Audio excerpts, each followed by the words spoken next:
ఏపీలో దక్షిణ కోస్తా railway zone ఎట్టకేలకు పట్టాలెక్కింది. విశాఖపట్నం కేంద్రంగా నేటి నుంచి కార్యకలాపాలు ప్రారంభమయ్యాయి.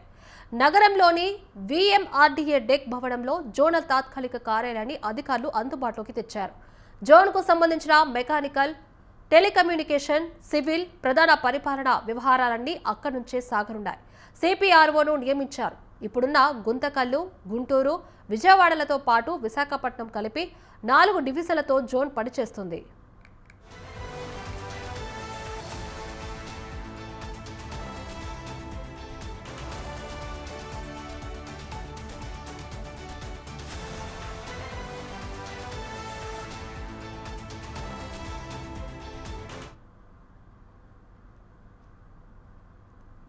ఇదే అంశానికి సంబంధించి మరిన్ని అప్డేట్స్. దక్షిణ కోస్తా 18వ రైల్వే జోన్ కానుంది. అయితే గుంతకల్లు, గుంటూరు, విజయవాడ, విశాఖ డివిజన్ రైల్వే అధికారులతో జీఎం సందీప్ మాథూర్ సమావేశం కానున్నారు. అనంతరం అన్ని విభాగాల హెచ్డిఓలతో కలిసి జోన్ కీలక అంశాలపై చర్చించనున్నారు. జోన్ ఏర్పాటుతో ప్రజలు ఆనందం వ్యక్తం చేస్తూ ఉండగా తాత్కాలిక జోనల్ కార్యాలయంలో కార్యక్రమం నిర్వహించకపోవడంపై విమర్శలు వస్తున్నాయి.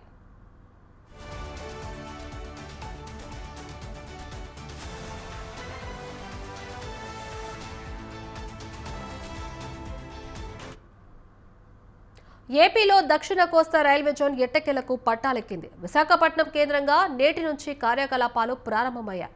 నగరంలోని వీఎంఆర్డీఏ డెక్ భవనంలో జోనల్ తాత్కాలిక కార్యాలయాన్ని అధికారులు అందుబాటులోకి తెచ్చారు. జోన్కు సంబంధించిన మెకానికల్, టెలికమ్యూనికేషన్, సివిల్, ప్రధాన పరిపాలన వ్యవహారాలన్నీ అక్కడి నుంచే సాగనున్నాయి. సిపిఆర్ఓను నియమించారు. ఇప్పుడున్న గుంతకల్లు, గుంటూరు, విజయవాడతో పాటు విశాఖపట్నం కలిసి 4 డివిజన్లతో జోన్ పనిచేస్తుంది. ఇదే అంశానికి సంబంధించి మరిన్ని అప్డేట్స్ ఫోన్ ఇన్ ద్వారా సూర్యప్రకాష్ అందిస్తారు. సూర్యప్రకాష్, లావణ్య, ఉత్తరాంధ్ర వాసుల చిరకాల వాంఛిత ఈ రోజు అయితే నెరవేరిందంటే ప్రధానంగా చెప్పుకోవచ్చు. ఏదైతే సౌత్ కోస్ట్ రైల్వే సంబంధించి విశాఖ కేంద్రంగా ఎప్పటి నుండో కూడా ప్రారంభం కావాల్సిన ఏదైతే ఉంటుంది, దానికి సంబంధించి 2014 2 రాష్ట్రాల విభజన ఎప్పుడైతే జరిగిందో, తెలుగు రాష్ట్రాలుగా విడిపోయి తెలంగాణ, ఆంధ్రగా ఎప్పుడైతే ఏర్పడిందో అప్పటి నుండి కూడా ఈ యొక్క జోన్ కి సంబంధించి నిత్యం కూడా వాదోపవాదనలు జరగడం, అలానే పార్లమెంట్ లో చర్చ జరపడం అయితే జరుపుతూ ఉన్నారు. కానీ ఎట్టకేలకు అయితే 2025 జనవరిలో దీనికి సంబంధించి పూర్తిగా ఒక గెజిట్ ని కూడా పూర్తి చేస్తామని చెప్పేసి ఆ రోజు పార్లమెంట్ లో అయితే పూర్తిగా ఒక వివరణ తెలియజేయడం అయింది. అందుకు అనుగుణంగా ఈ రోజు నుండి కూడా ప్రారంభం ఈ యొక్క సౌత్ కోస్ట్ రైల్వేకి సంబంధించి పూర్తిగా ఈ రోజు ప్రారంభించాలని చెప్పేసి అయితే ప్రధానంగా తెలియజేసిన ఈ రోజు నుండి ప్రారంభమే కాబోతుంది. దానికి సంబంధించి అన్ని ఏర్పాట్లను కూడా 4 జోన్లు ఏవైతే ఉన్నాయో, గుంతకల్ కావచ్చు, విజయవాడ కావచ్చు, అలానే విశాఖపట్నం ప్రస్తుతం ఏదైతే ఉందో దీనికి సంబంధించి మొత్తం ఈ 4 జోన్లు కూడా దీనికి కేటాయించి 4 జోన్లను కూడా విశాఖ కేంద్రంగా మొత్తం తెలుగు రాష్ట్రాలలో ఉన్న అన్ని డివిజన్లు కూడా పూర్తిగా ఈ యొక్క సౌత్ కోస్ట్ రైల్వేలోనికి తీసుకొచ్చే విధంగా అయితే ఉంది. దీనికి సంబంధించి అన్నింటి టిఆర్ఎం వాళ్ళకి సంబంధించి కావచ్చు, అలానే జిఎంస్ ఇప్పుడు ఏదైతే సికింద్రాబాద్ జోన్ లో కొంతమంది, భువనేశ్వర్ జోన్ లో కొంతమంది టిఎంస్, ఆర్ఎంలు ఎవరైతే ఉన్నారో వాళ్ళతో పాటు పూర్తిగా విశ్లేషణ జరిపి వాళ్ళందరితో కూడా ఇప్పటికీ అందరికీ కూడా ఉద్యోగ కల్పన సైతం కూడా పూర్తి చేసిన పరిస్థితి కనిపిస్తుంది.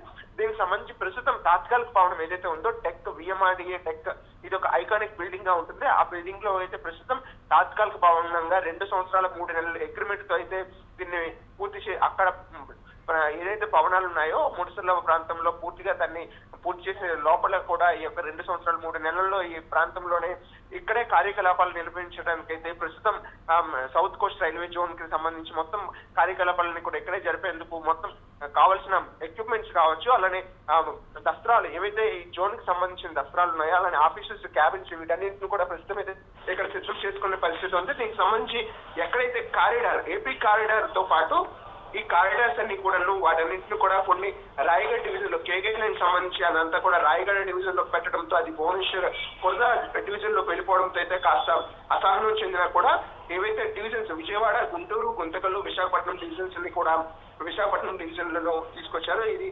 385 రైల్వే స్టేషన్లతో అయితే 3501 కిలోమీటర్ల ట్రాక్ నెట్వర్క్ తో మొత్తం సుందరీకరణంగా ఒక కొత్త జోన్ భారతదేశంలో 18వ జోన్ గా అయితే ఇది ప్రకటించడం అయితే జరిగింది. విశాఖ దీని డెక్ లో తాత్కాలిక కార్యకలాపాలను అయితే ప్రజెంట్ అయితే రన్ చేస్తున్నారు. ట్రాక్ మొత్తం కలిపి 6454 కిలోమీటర్ల మేర కూడా ఈ యొక్క ట్రాక్ అయితే ప్రస్తుతం అయితే ఈ రైల్వే జోన్ దక్షిణ కోస్తా రైల్వే అయితే నిలబడుతుంది.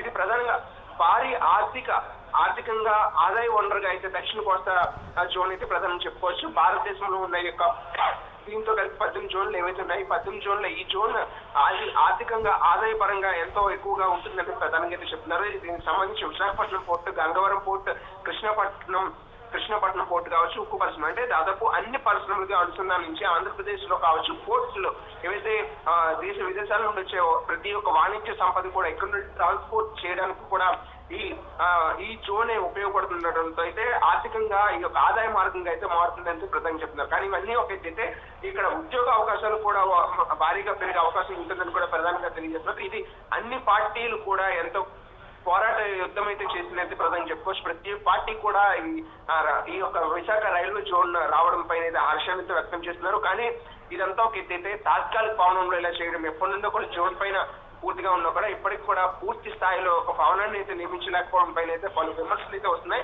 కానీ ఇవన్నీ ఎన్నైనా సరే ఉపాధి కల్పనలతో పాటు 1000 మిలియన్ల టన్నుల సరుకును కూడా ఇదే ప్రాంతం నుండి ట్రాన్స్ఫర్ చేసిన పరిస్థితి ఉంది. అలానే వాల్టైల్ డివిజన్ ఏదైతే ఉందో ఆ డివిజన్ కూడా బైఫర్కేషన్ కావడం పైన కూడా పలు ఆరోపణలు అలానే పలు విమర్శలు అయితే ఉన్నాయి. వాటిని కూడా ఇప్పటికీ ఆ డివిజన్ కూడా ఇక్కడికే తీసుకురావాలని అయితే ప్రధానంగా వీళ్ళంతా కూడా తెలియజేసిన పరిస్థితి కనిపిస్తుంది. ఆంధ్రప్రదేశ్ పునర్వ్యవస్థీకరణలో చట్టంలో భాగంగా 62,000 మందికి ఉద్యోగ కల్పన ప్రత్యక్షంగా పరోక్షంగా కల్పిస్తున్నారు. అలానే 1200 మందికి సిబ్బందిని ఇప్పటికే నియమించడం జరిగింది. 128 గెజిటెడ్ ఆఫీసర్స్ విశాఖ నగరంలో ఉండడంతో ఒక్కసారిగా పూర్తిగా విశాఖ నగరం అంతా కూడా ఇప్పుడు ఒక ఐకానిక్ గా దీంట్లో సంబంధించి అత్యధికంగా ఎక్కువ గెజిటెడ్ ఆఫీసర్స్ ఉన్న నగరంగా ఆంధ్రప్రదేశ్ లో విశాఖపట్నం నిలుస్తుందని అయితే ప్రధానంగా చెప్పుకునే పరిస్థితి కూడా ఏర్పడుతుంది.